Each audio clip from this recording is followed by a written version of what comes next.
Bonjour à tous, merci d'être présents sur cette conférence. L'objet de la conférence, c'est de présenter un petit peu le principe ou plutôt les bases du management de l'énergie, quelles sont les étapes indispensables pour que vous puissiez être à l'aise avec ce sujet. L'objectif est de vous apporter suffisamment d'éclaircies sur ce contexte et sur le besoin. Et puis on a la chance d'avoir un retour d'expérience d'une entreprise angevine qui témoignera en fait de sa situation. C'est l'entreprise Guizet Emballage qui se trouve à Beaucouzé, qui nous fera part aussi de son expérience. N'hésitez pas à intervenir si vous avez des questions. Alors, je présente rapidement l'association. En fait, Aura, c'est une association qui a pour but d'accompagner les entreprises dans leur transition énergétique. L'idée, c'est de faciliter vos projets. Quel que soit votre projet, que ce soit de la simple comptabilité énergétique jusqu'à de l'ISO 50001, on a pour vocation en fait d'accompagner soit avec des solutions internes, soit avec l'ensemble de nos réseaux pour contribuer et conforter en tout cas votre projet énergie.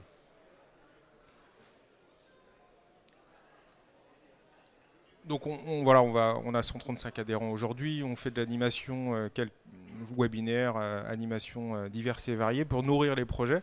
Et puis on a des outils, des outils techniques, des outils administratifs en fait, qui vont vous permettre aussi de renforcer vos projets. Un ensemble d'experts de l'énergie qui peuvent venir en contribution complémentaire au-delà de votre besoin, votre autonomie. En fait, à un moment donné, l'expertise sera nécessaire et utile. Et c'est là que l'ensemble des experts adhérents d'Horace peuvent intervenir.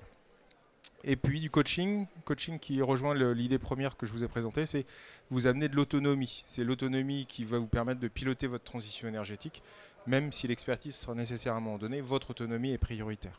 Donc on vous coach et on vous accompagne. Alors, comprendre le principe de l'énergie, c'est assez simple en fait. Le principe de l'énergie, c'est que si on regarde le profil d'une entreprise, je dirais que si elle démarre de zéro, elle n'a pas eu l'occasion de travailler sa maîtrise de l'énergie, en fait on va retrouver dans un cas de figure où l'énergie utile, c'est ce qui va permettre de faire fonctionner l'entreprise. Et puis la couche sombre, en fait, c'est ce qui va être gaspillé, mais pas de manière vraiment volontaire, c'est quasiment rentrer dans le fonctionnement de l'entreprise, c'est-à-dire qu'on ne le distingue plus.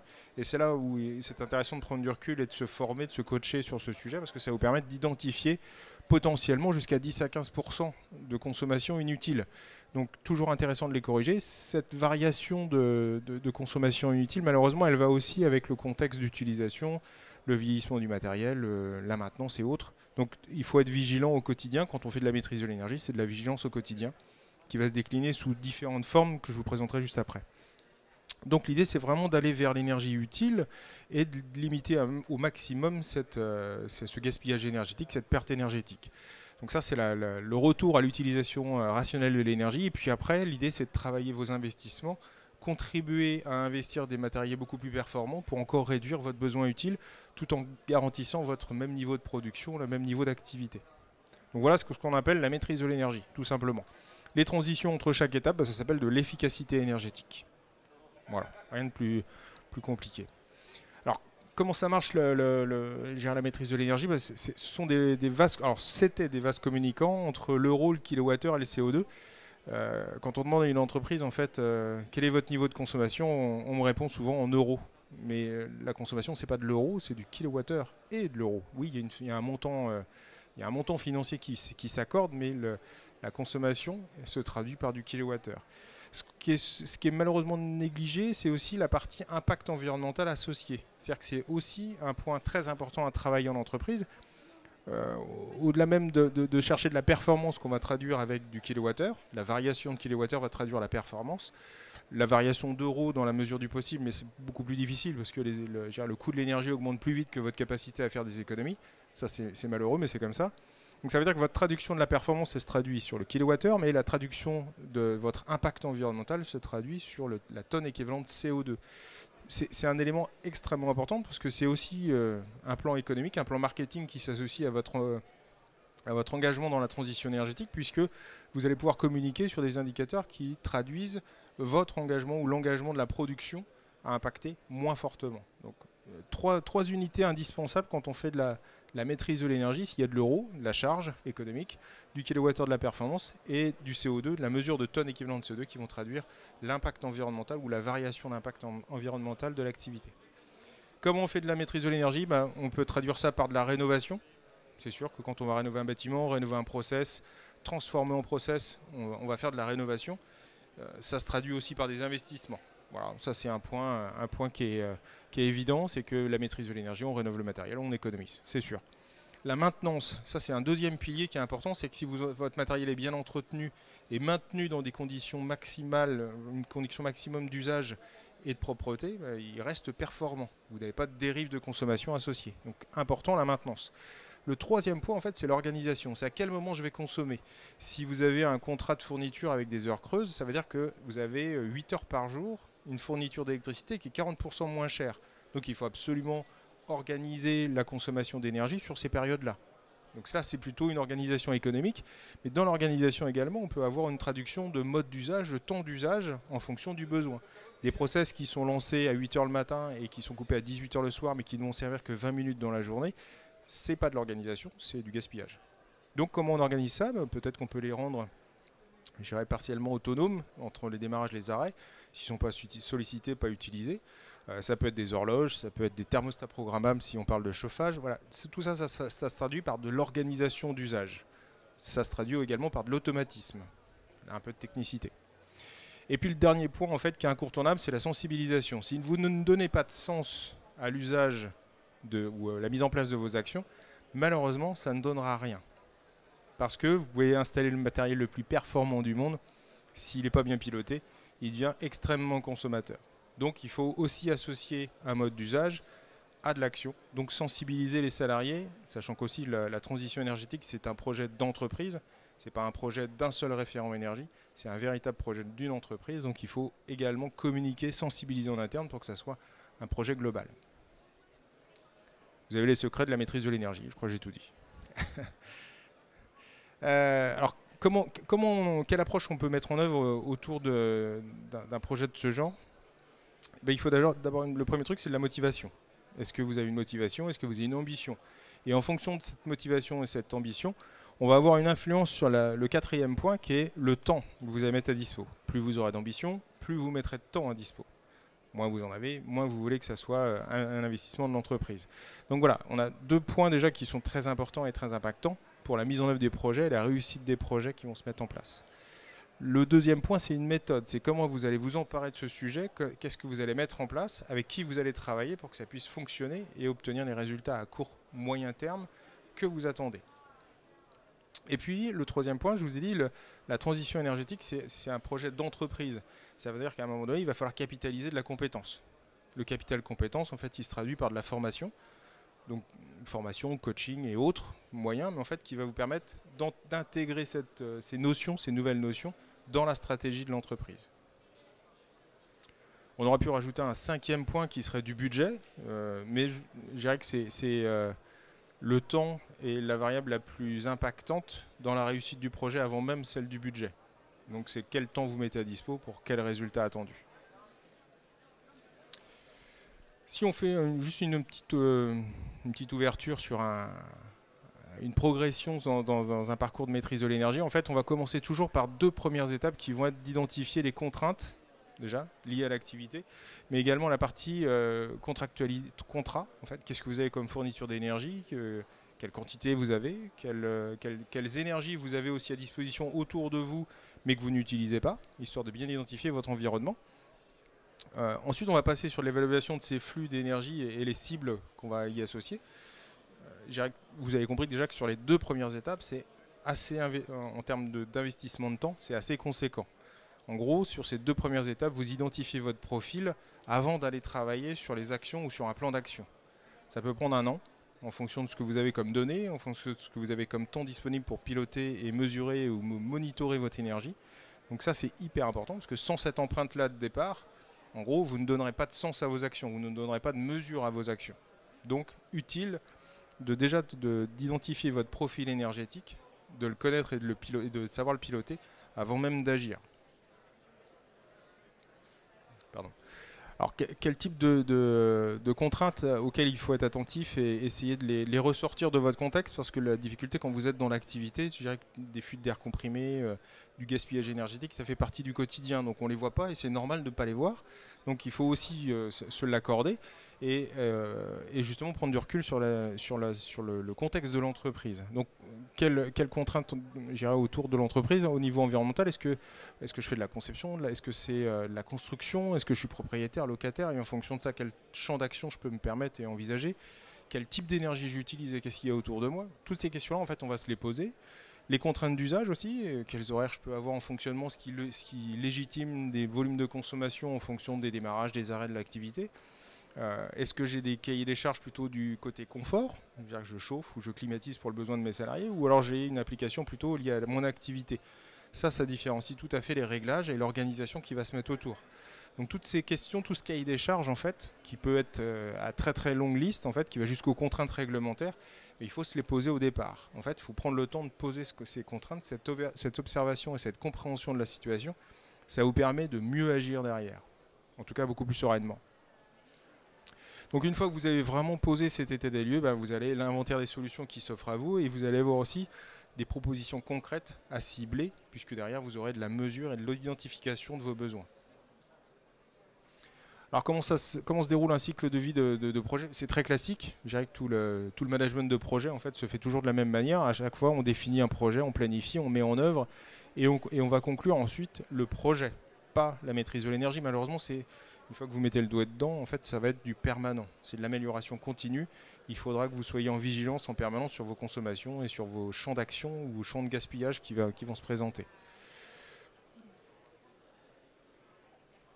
Alors, juste pour déjà, ne serait-ce que la première étape, en fait, sur la partie définir son projet, vous avez déjà 6 livrables à identifier et à imaginer. Le premier, ça va être d'où vous partez.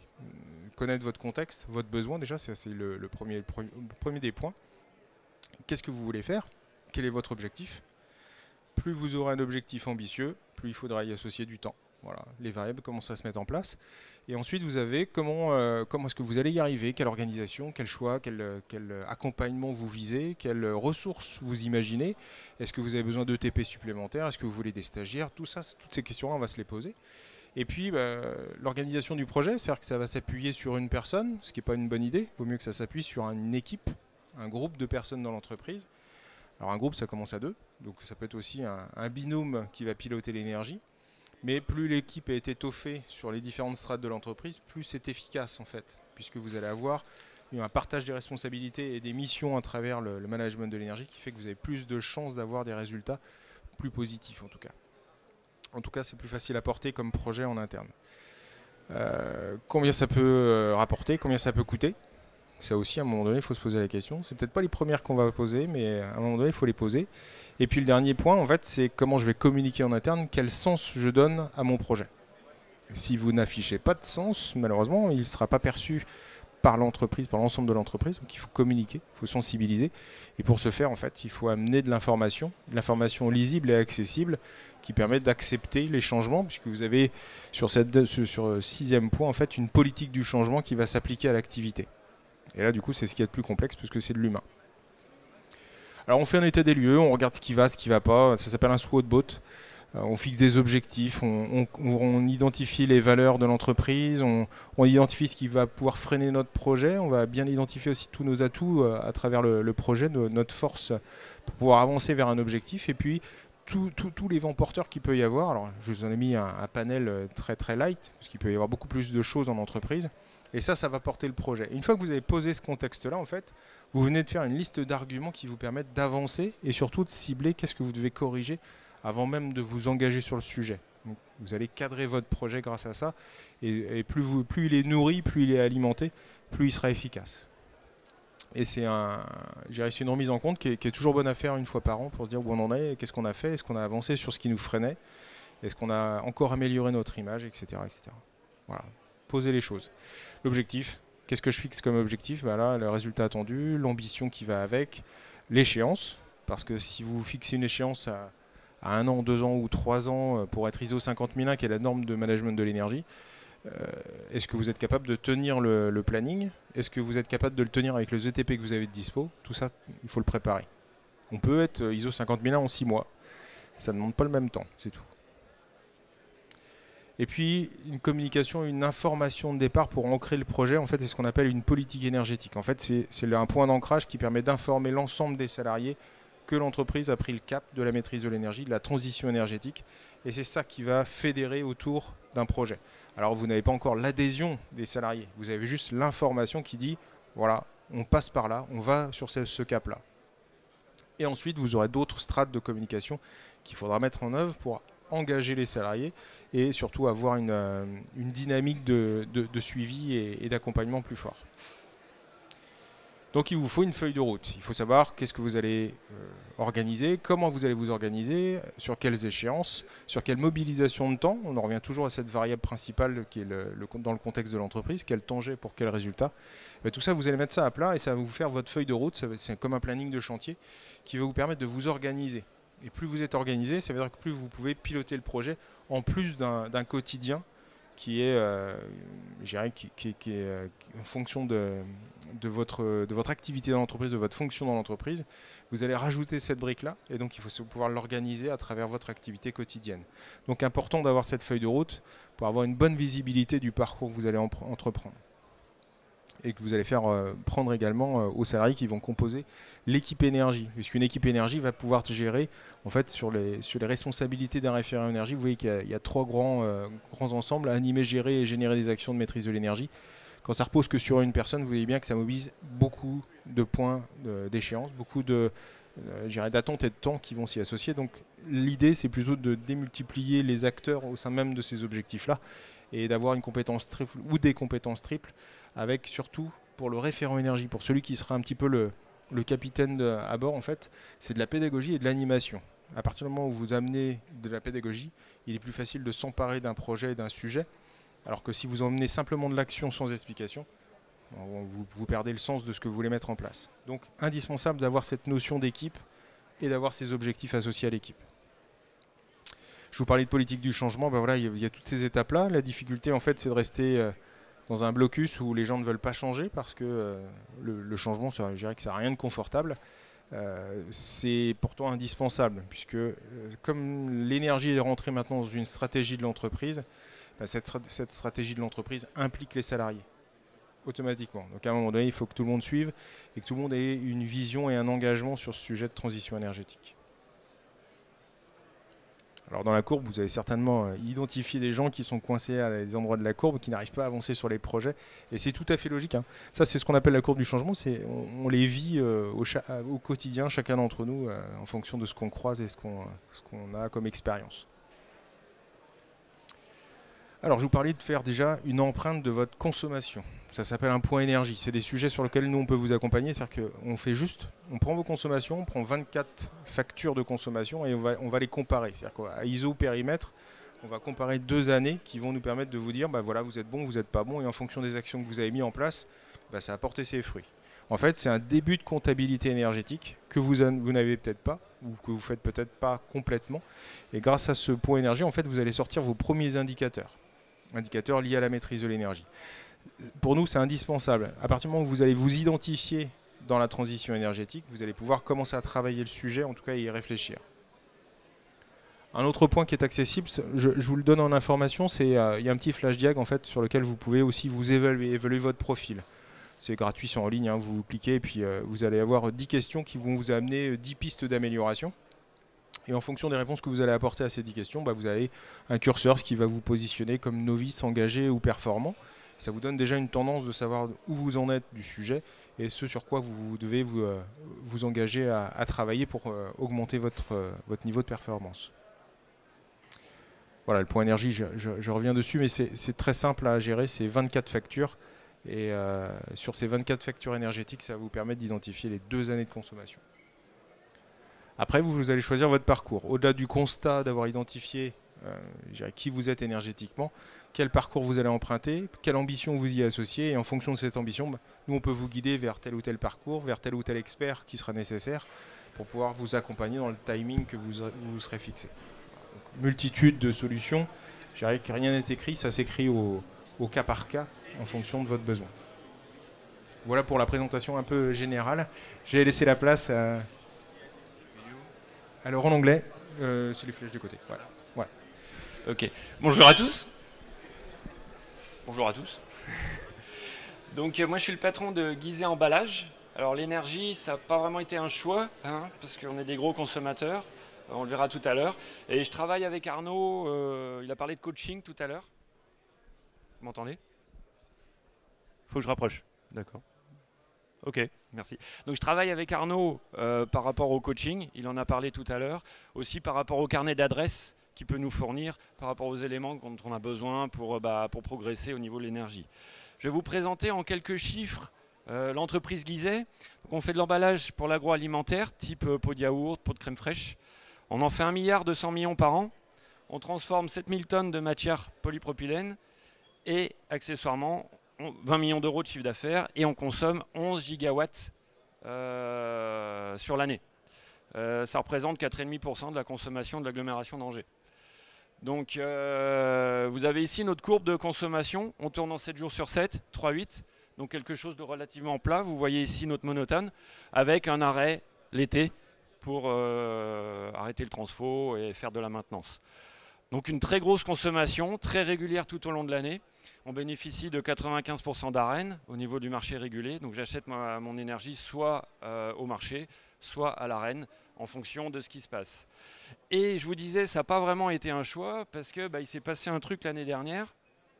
Vous l'avez tous vécu. Ça, c'est le marché du cours de l'énergie de l'année dernière. Donc depuis plusieurs années, on achetait soit au marché, soit à l'Arenh en fonction du marché. Bon, de temps en temps au marché, quand il était un peu plus bas, ça nous a permis de faire un bon coup. On était content, on avait gagné 2 euros sur le mégawatt. On se disait, chiche, super, j'ai économisé 10 000 euros par an. On était heureux à l'époque. Hein. Et puis l'année dernière, il s'est passé un truc. J'ai pris à l'Arenh. Et tout allait bien dans le meilleur des mondes, hein. J'allais payer peut-être 5-10 euros de plus que l'année d'avant. Sauf qu'il y a eu un écrêtement en fin d'année. Et l'écrêtement, il m'a doublé mon tarif. Donc passé de 45-50, je suis passé à 100. Fois 11 gigas, je vous laisse voir la différence. On est passé de 750 000 euros annuels à 1,2 million cette année. Donc bien évidemment, ça pose un problème. On fait partie de ce genre de personnes qui avons décidé en fin d'année dernière, à milieu fin d'année dernière, de passer l'ISO et de progresser. Parce que quand on paye 500 000 euros de plus par an, on n'a pas forcément envie d'attendre l'année prochaine. Bon, sachant que l'année prochaine, visiblement, ça va encore être le double, hein, à moins que le gouvernement nous négocie un petit peu plus, un petit peu moins d'écrêtement. Voilà. Donc, comment on fait? Premier truc, on fait les trucs évidents. On se met ensemble avec le groupe. Alors, on a la chance d'être avec un groupe allemand. Notre actionnaire est allemand, donc eux ils sont un petit peu en avance niveau photovoltaïque, tout ça. Donc on regarde le carnet d'adresses de Oracle. Et puis on appelle celui qui sait faire du photovoltaïque. On dit combien tu peux en faire au maximum. Je commande demain. Et puis il me les faut pour tout de suite. Bon, tout de suite c'est 18 mois hein, le photovoltaïque. Donc on les aura début d'année prochaine. On consomme, alors on transforme beaucoup de matière plastique, on la chauffe beaucoup et il faut beaucoup qu'on refroidisse nos moules et notre process. Pour ça on a un réseau d'eau glacée qui nous coûte énormément en énergie. Donc on a investi dans un réseau de free cooling et dans des groupes froids un peu spécifiques qui nous permettent de réduire énormément notre facture énergétique pour le refroidissement. Bien évidemment, vous aurez tous remarqué qu'avec la température qu'il va faire demain et après-demain, ça ne va pas beaucoup m'arranger. Surtout que, alors ça c'est nettement mieux que les panneaux solaires, hein, c'est à peine 1 an pour la réception. Par chance, on les a commandés en novembre. Donc là, ça a vraiment été de l'évident, tout de suite, instantané. Tant et si bien, on s'est servi de Certinergie, mais on les a poussés un peu aux fesses pour avoir tous les documents qu'il fallait pour toucher les C2E. Mais je dirais, avec le gain que je vais avoir entre là et la hausse énergétique, C2E ou pas, l'investissement on l'aurait fait. Donc, j'ai passé les investissements et puis on a travaillé pour avoir quand même des remboursements non négligeables. Donc ça, c'est la première étape, très rapide. La deuxième, on s'est dit on va passer l'ISO. Pourquoi? Ça va nous donner une méthode. Parce qu'une fois qu'on a fait les choses évidentes, derrière, faut quand même réfléchir un petit peu. L'énergie, si c'était si simple à la gagner, on l'aurait fait avant. Hein. Le fait est que c'est pas si simple que ça quand même. Donc on s'est fait aider par un cabinet et puis on va passer l'ISO. Là on a passé l'audit blanc. On a décidé de la passer, c'était octobre-novembre. On a passé l'audit blanc le mois dernier, on va passer l'audit au mois de juillet. Bon, il y a une petite prime aussi C2E si on le passe avant l'été. Donc je ne vous cache pas qu'on s'est mis un peu la pression pour se rembourser le si peu d'actions qu'on a mis en place. Bon, on a mis le paquet, hein. J'ai 2 personnes quasi à temps plein qui s'en occupent, plus mon chef technique qui sont avec moi aujourd'hui. Et puis la troisième option, enfin la troisième étape, je dirais, après, c'est vraiment là le travail sur l'économie d'énergie. Donc là, c'est tout ce qui va avec l'ISO 50001. Il nous explique comment faire.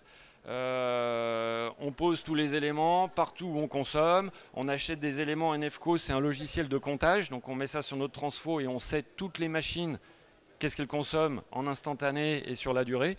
Et ça nous permet de faire quelques statistiques et puis de voir qu'est-ce qui consomme le plus. Est-ce que ça vaut le coup quand une machine est à l'arrêt de l'arrêter ou pas? Parce que si vous l'arrêtez à un temps relativement court, vous avez la pointe quand elle redémarre. Je chauffe mes machines entre 400 et 200 degrés. Donc si je les arrête toutes en même temps, par exemple un week-end où il me manque du monde ou un week-end où j'ai 2 jours fériés, en 1er mai, pour une journée, vous arrêtez toutes les machines, vous allez gagner l'équivalent de 1/300 de 11 gigas. Par contre, le lundi au démarrage, vous en prenez plein la tête, vous dépassez votre contrat et vous avez le double en pénalité. Donc il ne faut pas faire n'importe quoi non plus. Hein. Voilà, donc le mode de comptage. Et puis on s'est fait, alors je vous passe tout l'analyse, hein, je vous laisse la faire. C'est assez long quand même. Par contre, en termes de gains, vous voyez, le nouveau groupe froid qu'on a reçu juste avant l'été va nous faire gagner 5 000 € par an, 67 mégas. Bon, ça représente 0,6% de ma consommation. Mais bon, pour 66 000 €, sachant que ça, c'est par rapport au coût de cette année. Hein. Bien évidemment, l'année prochaine, c'est le double. Donc un prix un retour quand même. Et puis de toute façon, j'avais pas le choix. L'ancien, il était mort. Donc il fallait que j'en rachète un. Donc il y a ça aussi qui compte. Après, il y a des choses qui sont relativement gratuites. C'est juste du temps. Et bon là on augmente les cadences, on arrête les broyeurs quand les machines sont arrêtées, et puis toute l'activité générale, hein, on éteint la lumière des toilettes quand on sort, ou on met des capteurs de présence, etc. Dans les magasins, voilà. Donc on va arriver cette année, sachant qu'on s'y est mis en fin d'année dernière, à gagner 1% de la conso. Bon, alors c'est pas grand chose, par contre j'ai passé tous les investissements que je vais recevoir fin d'année pour gagner l'année prochaine. Là, c'est un peu mieux. Donc là, j'ai mis 1% de cette année. L'année prochaine, j'attends 12%. Pourquoi? J'ai mon free cooling qui va me faire 8% à lui tout seul.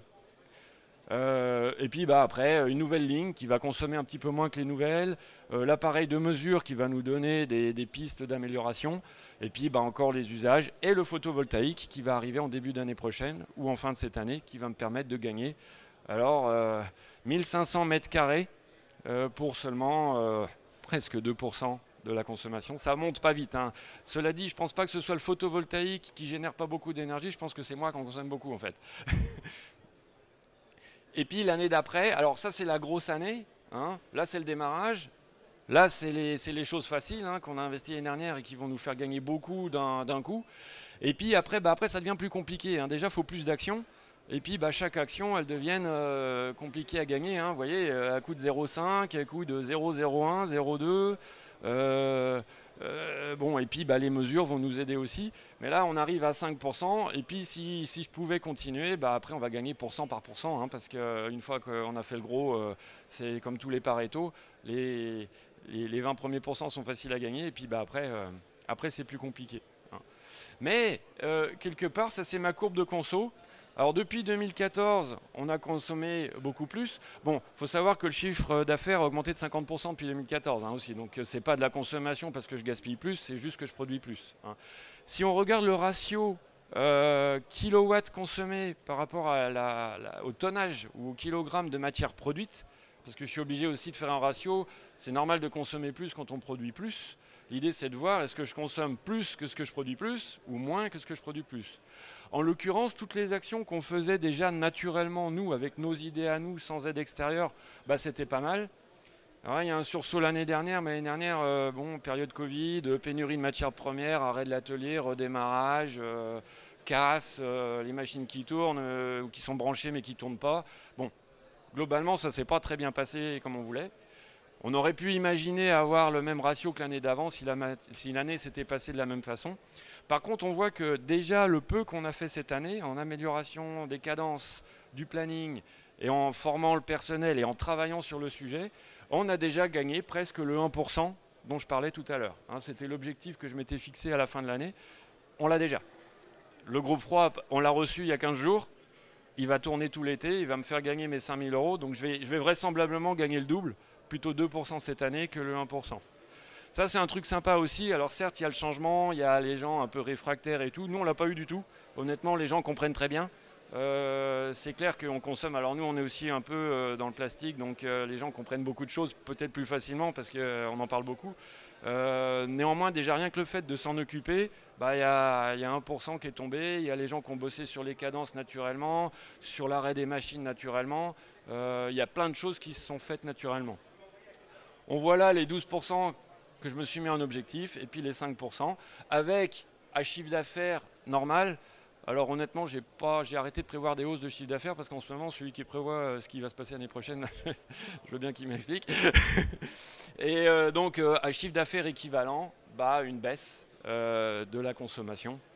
L'objectif qu'on s'est donné au niveau du groupe, il est de baisser de 10%. Ça va être compliqué pour les Allemands parce qu'ils sont en avance. Déjà, tout ce qu'on a fait sur les groupes froids, eux l'ont déjà fait. Sur la partie compression, ils l'ont fait aussi. On a un site polonais dans le groupe qui va s'y mettre un peu comme nous. Donc lui, il va gagner gros aussi. Et puis on a un site canadien. Bon, eux, c'est facile. Ils payent l'énergie 3 euros. Ils en ont rien à foutre. Donc il y en a pour tout le monde au Canada. Donc bon, les stratégies sont variées aussi selon les pays.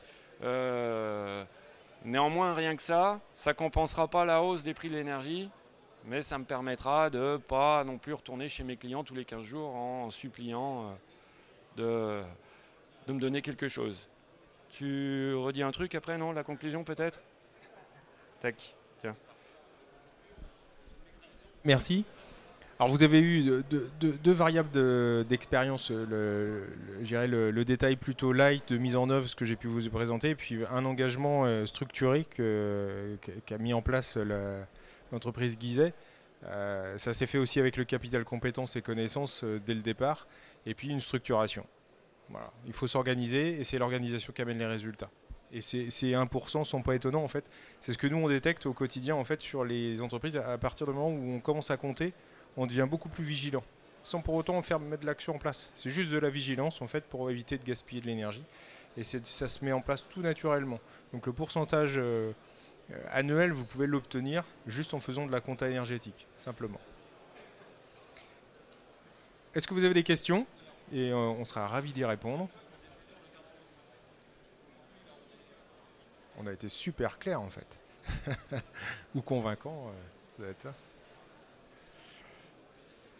N'hésitez pas, si vous n'avez pas de questions maintenant, vous pouvez nous rejoindre sur le stand. On passera du temps à discuter avec chacun d'entre vous au besoin. N'hésitez pas, on est dispo en tout cas toute la journée. Merci. Merci.